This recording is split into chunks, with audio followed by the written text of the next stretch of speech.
Hêzên erka xwe parastinê li Dêrikê bi armanca xurtkirina, hevgirtina civakî û şîrovekirina pêşketinên li Sûriyê civînek li dar xist, fermandarê giştî erka xwe parastinê Nûrî Mehmûd diyar kir nûmuneya rêveberiya Xweseriya Heyê bibe bîngeha avakirina Sûriyekî Demokratîk.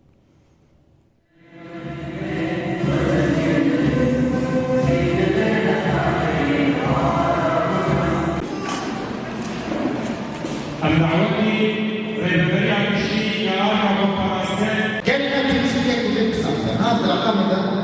gelme teşhis değil bir başka. Bir umarım biz rengeki tırsadık. Kazımda açtığına bir ittifak bir herkesin bir tengirin peş bir kere bir ve böyle ticareti razı seyahatini وجالس سوريا يجب المقابل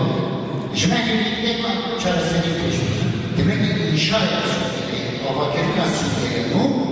جماعي مسؤوليتك جرام بسات مسؤوليتك جيولوجية بسات إنما ما تسبيك ضد ناخذ ضد أنت مرحلة جيولوجية أنا أساس مرحلة أو مرحلة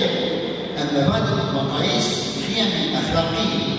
الجاهلية أواجرنا شوية أساس في دليل التعيين تشوفوا كده هاي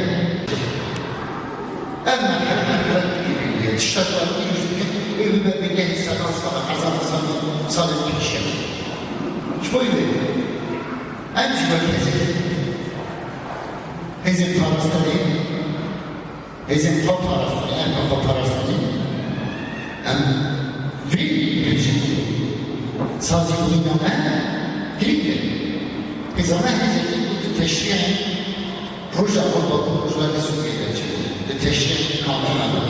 زارون سازي قانون مجلس زارون سازي يتم مجالس التشريع ين قانون جزيرة كوباني عفري مش ربط رجع لسوريا لهذا أواجنا ما هذا اللي بيجي هذا أفزان بيجي